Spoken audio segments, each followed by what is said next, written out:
Olá, meus amigos e minhas amigas aqui do canal. Nesse vídeo resolveremos algumas questões acerca do tema de anatomia e fisiologia do sistema respiratório, voltado para concursos públicos de fisioterapia. Agora, antes de a gente iniciar aqui as questões, eu queria dar um aviso. Esse, no caso, seria, digamos, um quarto vídeo de uma sequência de 3 vídeos anteriores aí, uma parte 1, parte 2 e parte 3, só de teoria sobre a anatomia e fisiologia do sistema respiratório. São vídeos úteis, mas não necessariamente se você está caindo nesse aqui de questões de paraquedas, inicie o vídeo. Se você avaliar que está errando muitas questões, ou que você acha que não está inteirado muito aí do assunto, que precisa refrescar a memória, aí sim eu recomendo que você retorne lá para os primeiros vídeos, ok? E agora sim, vamos iniciar aqui a nossa primeira questão, uma questão de completar frases, né? E é da EBSA de 2013. Durante a inspiração, as costelas são elevadas aumentando o diâmetro, espaço, do tórax. Ponto final. As costelas inferiores se deslocam lateralmente aumentando o diâmetro, espaço, e o diafragma se contrai aplanando a base do tórax, aumentando o diâmetro e espaço. Vamos lá, vamos ver o que é que mais combina aqui para completar essas frases. Durante a inspiração, as costelas elas são elevadas, aumentando o diâmetro antero-posterior do tórax, pessoal. Isso aí, olha só. Quando a gente vai estudar os movimentos de alça de balde, braço de bomba, então isso tem que ficar bem claro pra gente, tá?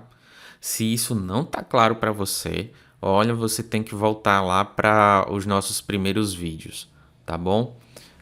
E olha só, antero-posterior, então nós temos aí que considerar a nossa alternativa A e a alternativa C. E olha que bom, nós já eliminamos duas alternativas logo de cara. Porque se as costelas são elevadas e elas aumentam esse diâmetro antero-posterior, então vertical, cara, a gente tem que... Nossa senhora, não tem nada a ver agora com isso, tá? Esse negócio de vertical, ele vai ter mais a ver, ele vai combinar mais quando a gente estiver falando da interação do diafragma com o gradil costal, tá bom? E calma que a gente vai chegar lá. E se você olhar para a alternativa D, tem aí o horizontal, um diâmetro horizontal, que nesse contexto não fica legal. Agora, quando a gente parte aqui para essa segunda frase, olha só. As costelas inferiores se deslocam lateralmente, aumentando o diâmetro.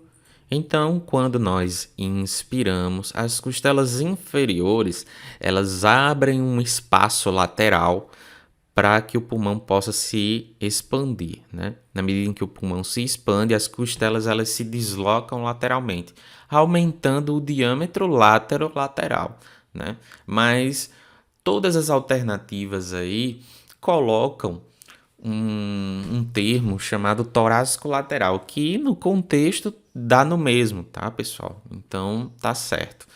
Torácico lateral, mas todas as alternativas colocam essa segunda lacuna como torácico lateral. Então nós continuamos considerando como até agora como corretas as alternativas A e a alternativa C. Então, o que vai realmente desempatar aqui para a gente vai ser essa última frase, que diz: o diafragma se contrai aplanando a base do tórax, aumentando o diâmetro. Como é que poderíamos denominar esse diâmetro, né? Porque quando o diafragma se contrai, ele vai se deslocar para baixo, né? Ele vai comprimir os órgãos abdominais, vamos dizer assim. Então, quando o diafragma ele vai para baixo, ele puxa o gradil costal para baixo, né? E isso faz aumentar o diâmetro vertical. Então, teríamos a nossa alternativa C como a alternativa correta. Tudo bem? Eu espero que isso aqui tenha ficado claro para você. Se não ficou, é bom que você procure estudar sobre alça de balde e o movimento de braço de bomba. Tudo bem? Nossa próxima questão aqui, questão de verdadeiro e falso, segundo as afirmativas que tem aqui embaixo. Vamos lá. A primeira diz o seguinte: o manúbrio e o corpo external possuem uma articulação fibrocartilaginosa. Até aí tá certo, tá, pessoal? Entre o manúbrio lá e o corpo do externo realmente tem essa articulação fibrocartilaginosa, o que permite uma ação de alavanca do corpo external durante a respiração. Sim, isso está correto, até porque é essa articulação que vai facilitar um pouco mais o movimento de braço de bomba, tá certo? A segunda diz o seguinte: o movimento respiratório conhecido como alça de balde é possível devido exclusivamente à existência e à ação das costelas flutuantes. Pessoal, não somente, tá? Não somente isso. Nós temos outros fatores importantes para que ocorra esse movimento de alça de balde. Nós temos aí a articulação costa-vertebral, que ela permite um certo movimento que vai auxiliar no movimento de alça de balde. Nós temos aí também a articulação entre o externo e a cartilagem das costelas, e nós temos a própria disposição mais oblíqua, né, da orientação das costelas. Vejam que as nossas costelas, principalmente as mais inferiores, elas não são horizontalizadas, né, totalmente horizontalizadas, elas têm a sua obliquidade, e isso tudo facilita o movimento de alça de balde. Então, colocar o movimento de alça de balde sendo como possível exclusivamente por causa da existência das costelas flutuantes seria limitar demais. Então tomem muito cuidado com termos que limitam ou restringem muito as alternativas em questões de concurso público, como esses aí que está na segunda afirmativa: exclusivamente, somente. Então tomem muito cuidado com isso. Levantem a antena da desconfiança quando esses termos aparecerem, tá? Então, essa alternativa é falsa, tá bom? Essa afirmativa, melhor dizendo, é falsa. Então, temos uma verdadeira e temos uma falsa. Então, isso já faz da gente escolher a nossa alternativa C como a alternativa correta. Mas vamos dar uma olhada nessa última afirmativa só para a gente fazer um tira-teima. E olha só porque devemos fazer um tira-teima com essa questão. Sabe por quê? Porque ela deveria ser anulada. Sim, essa questão todinha ela deveria ser anulada. Porque até onde a gente leu, tá tudo bem. Só que devido a essa última afirmativa aí, que a gente vai julgar agora há pouco, olha só o que ela diz. Os músculos intercostais internos têm origem na borda inferior de uma costela superior e possuem a função de deprimir as costelas. Se possui a função de deprimir as costelas, seria uma função, digamos, mais expiratória, certo? Certo. Será que essa função de movimento expiratório está relacionado com os intercostais internos? Sim, está. Lembrando que os músculos mais internos à caixa torácica, eles têm uma função mais de expiração, certo? Uma expiração forçada. E os músculos externos à caixa torácica têm uma função mais inspiratória, certo? Mas, então, o que é que tem de errado nessa afirmativa? O que tem de errado, pessoal, é justamente dizer que os músculos intercostais internos têm essa origem aqui, na borda inferior de uma costela superior. Isso aqui está incorreto. Isso aqui está mais parecido com a descrição da origem dos músculos intercostais externos, tá certo? O que faria com que essa afirmativa estivesse falsa, tá bom? Aqui seria falso também, e a primeira afirmativa seria verdadeira. Então, verdadeiro, falso, falso. A C, a alternativa C, como a gente sabe, né, é a que mais se aproxima. Porém, por causa desse erro, essa questão deveria ser anulada. Eu acho que passou alguma coisa batida aí, tá? Mas é isso aí, pessoal. Infelizmente, são questões de concurso público. É isso que a gente está exposto quando vai fazer um concurso público. Próxima questão.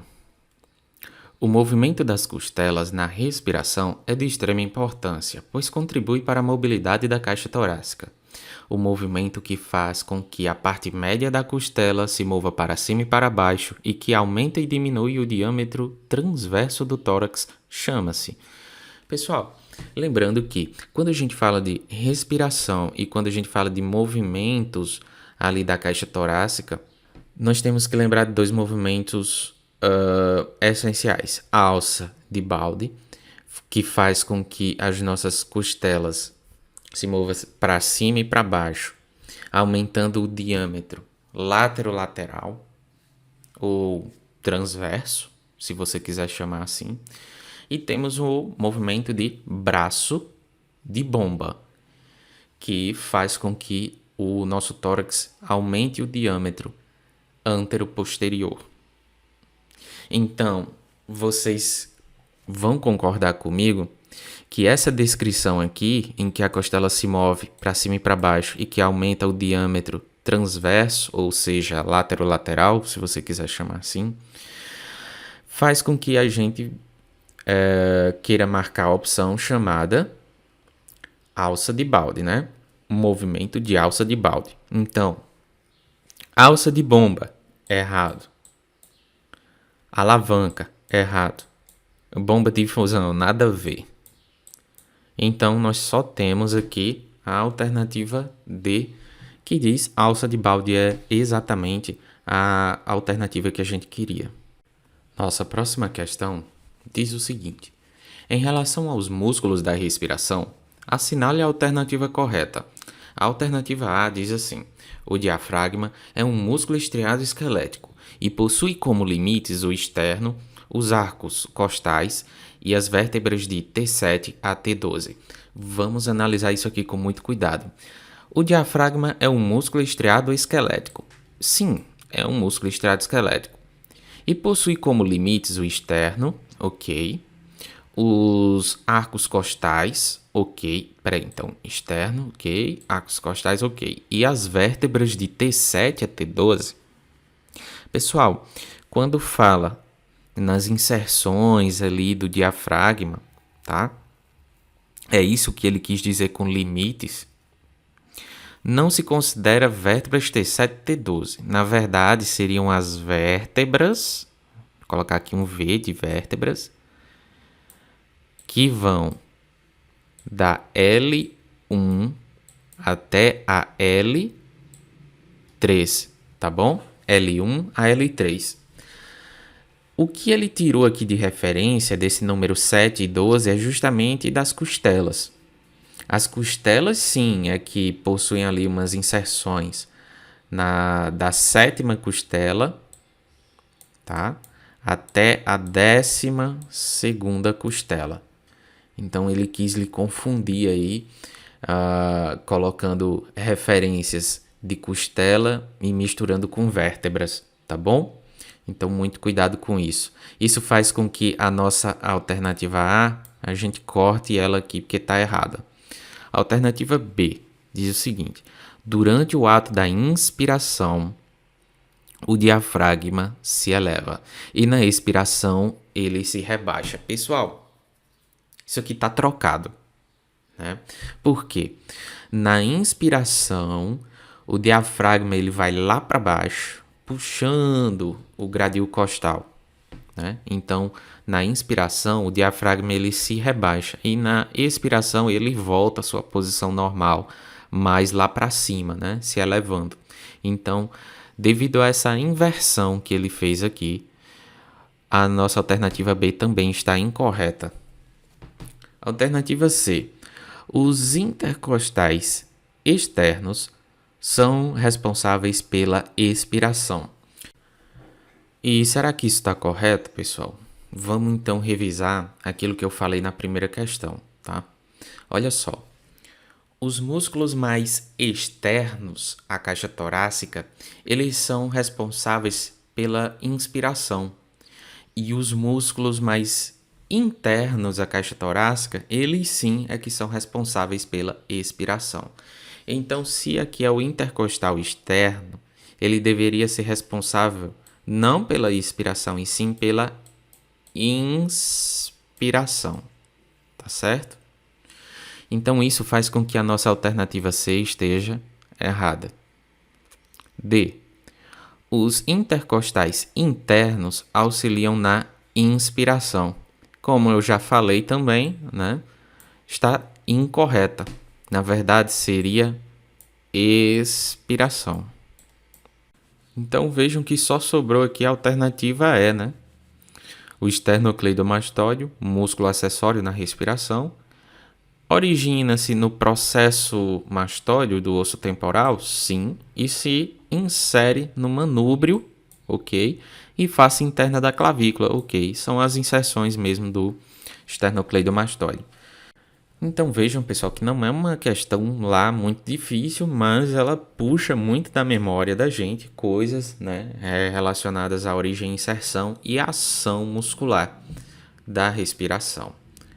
Vamos lá para a nossa próxima questão, que diz o seguinte: é formada por anéis incompletos de cartilagem em forma de C, feixes musculares lisos, uma capa interna de epitélio respiratório e, mais externamente, de tecido conjuntivo que envolve todas essas estruturas. Vamos lá primeiro para as alternativas. Ele coloca aqui A, que é faringe, B, que é laringe, C, que é traqueia e D, fossas nasais. Por onde a gente vai matar essa questão? Anéis incompletos de cartilagem em forma de C, que faz com que a gente queira marcar a traqueia, tá certo? E é exatamente essa a nossa alternativa correta. Por quê? Vejam aqui o que eu vou tentar desenhar, tá bom? Nós temos os anéis da traqueia, que eles não são anéis completos, eles são anéis incompletos. Temos aqui a face anterior desse anel e lateral, tá? As faces laterais e anterior. E no posterior aqui, ele não completa com esse anel cartilaginoso. Aqui tem um músculo, tá bom? É um músculo liso, chamado de músculo traqueal. Não é um músculo estriado, é um músculo liso. Então, quando a gente torce, esse músculo aqui, ele é responsável por diminuir o diâmetro da traqueia. Próxima questão. Em relação à anatomia e fisiologia do sistema respiratório, assinale a alternativa correta. A alternativa A diz que a traqueia é constituída de 16 a 20 cartilagens traqueais, unidas por ligamentos anulares, e inicia-se na altura de T1. Vamos lá analisar essa alternativa. A traqueia é constituída de 16 a 20 cartilagens? Sim, elas são. Essas cartilagens, elas são unidas por ligamentos chamados de ligamentos anulares? Sim, está correto. E inicia-se na altura de T1? Tá errado, pessoal. Não. A traqueia, ela vai se iniciar lá na altura de C6 e ela vai terminar na altura da vértebra T5, tá bom? Eis aqui o erro. Então isso faz com que a nossa alternativa A esteja incorreta. Vamos riscar ela aqui. A alternativa B diz o seguinte: ao término da traqueia, ela se divide em dois brônquios primários, o direito e o esquerdo, sendo que o esquerdo é mais verticalizado que o direito. Onde é que está o erro aqui, pessoal? Realmente, olha só, a traqueia, né? Quando chegar lá na carina, ela se divide em dois brônquios primários, o direito e o esquerdo. E existem diferenças entre um brônquio e outro. E para vocês saberem, o direito ele é mais verticalizado, tudo bem? E o esquerdo ele faz uma curva e acaba ficando um pouquinho mais horizontalizado. Então, isso faz com que a nossa alternativa B esteja errada. Lembrando que nas nossas aulas lá tem mais características relacionadas aos brônquios direito e esquerdo, as diferenças entre eles. É importante que vocês estejam com isso em mente, tá bom? C. Os alvéolos constituem a última porção da árvore brônquica. São a estrutura esponjosa do parênquima pulmonar e possuem células pneumócitos tipo 1 e tipo 2. Até aqui, pessoal, tá toda correta essa afirmativa, tudo bem? Vamos passar para D e E para a gente fazer um tira-teima e não ser precipitados. Vamos lá, alternativa D diz que o pulmão direito possui uma fissura oblíqua e o pulmão esquerdo apresentam duas fissuras, sendo elas oblíqua e horizontal. Pessoal, isso aqui está trocado. Primeiro, que o pulmão direito é quem possui duas fissuras, a oblíqua e horizontal, enquanto o esquerdo é que apresentam somente uma fissura chamada de oblíqua. Então, devido a essa troca que ele fez aqui, isso faz com que a nossa alternativa D esteja incorreta. Fica faltando a gente analisar a alternativa E, que diz o seguinte: o pulmão é revestido por duas pleuras, sendo a parietal mais interna, estando diretamente em contato com o pulmão, e a visceral mais externa. Novamente ele faz a troca, pessoal, porque a parietal ela é a que é a mais externa, enquanto que a pleura visceral, ela sim é a mais interna. Então, isso faz com que a nossa alternativa C seja a nossa alternativa correta. Agora, passando para uma próxima questão, os conhecimentos de fisiologia são essenciais para um programa de reabilitação respiratória. Sobre a fisiologia do sistema respiratório, assinale a alternativa incorreta. E lembre-se, é a questão incorreta que devemos marcar. Alternativa A. Os músculos esternocleidomastoideo elevam o diâmetro anteroposterior do tórax. Pessoal, isso aqui está corretíssimo, né?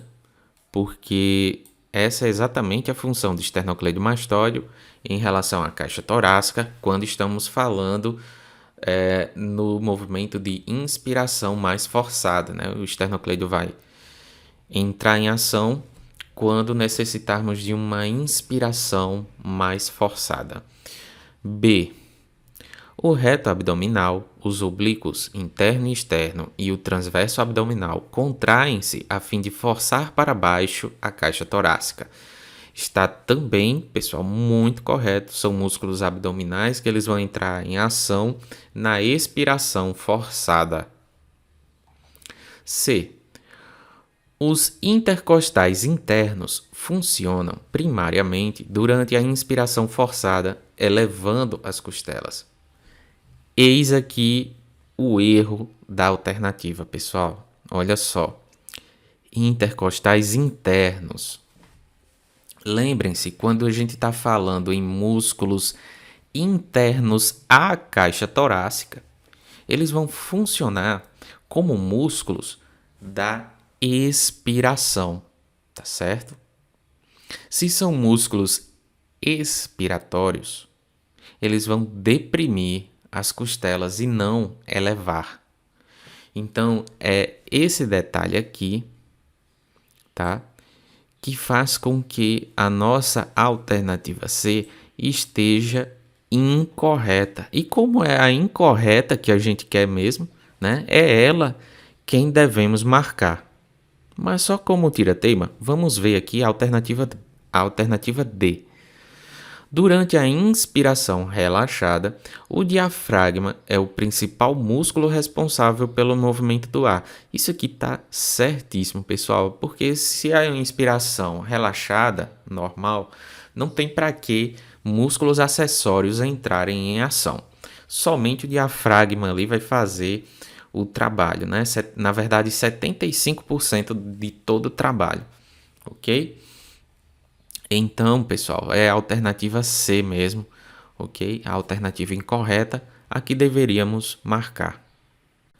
Próxima questão. Os pneumócitos tipo 2 formam e secretam os surfactantes e têm como função, pessoal, qual é a função aqui do surfactante, né? O surfactante é produzido lá dentro dos alvéolos por esses pneumócitos do tipo 2. E aí, lá dentro do alvéolo, esse surfactante tem a função primordial de diminuir a tensão superficial. E isso faz com que as moléculas de líquido elas fiquem mais afastadas. Essas moléculas mais afastadas favorecem com que os alvéolos eles fiquem com uma abertura até no final da expiração, ou seja, impede que os alvéolos colabem e impedem que o pulmão como um todo colabe, né? Então, a função desses surfactantes é auxiliar na formação vascular e pulmonar? Não, né? Realizar a troca gasosa no final do período gestacional? Nada a ver. Auxiliar a circulação pulmonar? Não. Alterar a tensão de superfície e ajudar a manter os pulmões inflados? Essa é a que mais se aproxima, portanto, a alternativa D seria a nossa alternativa correta. Agora estamos quase chegando no final do nosso vídeo. Vamos para a nossa penúltima questão, que diz o seguinte: na inspeção visual do tórax para avaliar sua configuração, ao evidenciar anormalidades específicas, como o tórax cariniforme, essa deformidade se refere a... Pessoal, tem aqui esse termo cariniforme, que na aula teórica eu não falei exatamente nesse termo aqui. Eu falei tórax carinatum. Tórax carinatum e tórax cariniforme são a mesma coisa. O tórax carinatum, ele está associado a um apelido chamado de peito de pombo, que nada mais é do que uma deformidade que acomete o externo, fazendo com que ele tenha uma protusão para frente, tá? Então, olha só. Na alternativa A, nós temos o tórax em tonel. Tórax em tonel associado a enfisema. Pessoal, o tórax em tonel aqui é outra coisa, tá? Então, vamos riscar aqui, porque não é o que a gente quer. B. Diâmetro anteroposterior do tórax aumentado. Não tem muito a ver não, tá bom? Inclusive, diâmetro anteroposterior do tórax aumentado tem mais a ver com o tórax em tonel, tá certo? C. Protusão anormal do externo.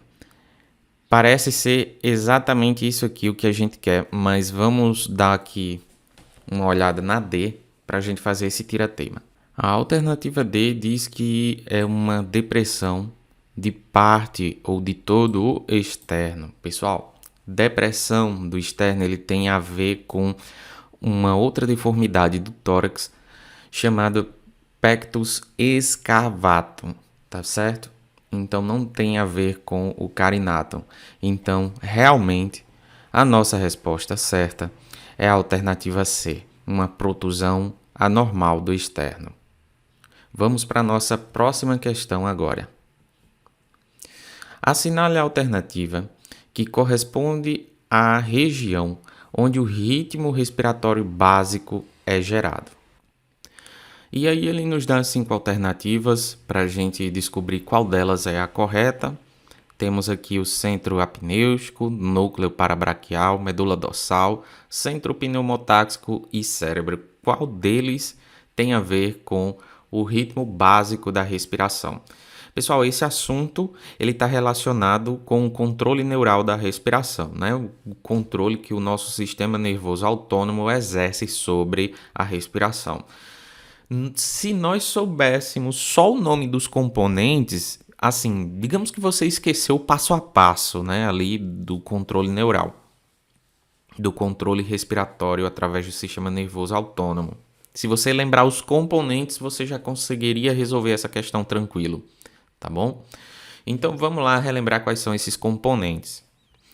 Nós temos aqui um grupo respiratório dorsal. Nós temos também o grupo respiratório ventral. Nós temos um centro pneumotáxico e daí vem o controle químico da respiração, né? E quem participa, esse componente desse controle químico é a área quimiosensível do bulbo. Pessoal, só temos um componente aqui que está nas alternativas, que é o centro pneumotáxico, ok? E só para não deixar vocês órfãos de uma explicação, tá? Mas vocês podem ver isso mais completo, essa explicação bem mais apurada no vídeo 3, tá? De anatomia e fisiologia do sistema respiratório, onde eu digo que o grupo respiratório dorsal ele está muito responsável pela inspiração em repouso, tá? Mas quem vai limitar essa inspiração, quem vai dizer assim, chega de inspirar, tá na hora de expirar, é o centro pneumotáxico.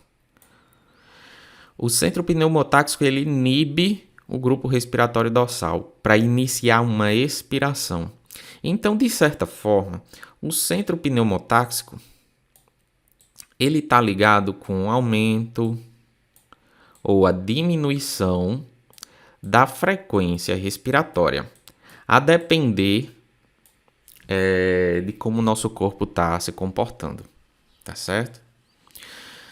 Então, pessoal, quem tem mais a ver aqui com o ritmo básico respiratório é realmente o centro pneumotáxico aqui dentre dessas opções, tá certo? Então, olhem só, se vocês não lembrassem desse passo a passo, só de você lembrar o único componente que tem aqui, vocês responderiam a questão de forma correta. Então, nós temos a nossa alternativa D como a nossa alternativa correta. E agora chegamos ao final do nosso módulo. Eu espero que você tenha gostado. Parabéns para você que chegou até aqui, que assistiu todas as aulas, respondeu as questões junto comigo. E fique livre para escolher aí um outro assunto, uma outra matéria, um outro módulo para estudar. Fique com Deus e até a próxima.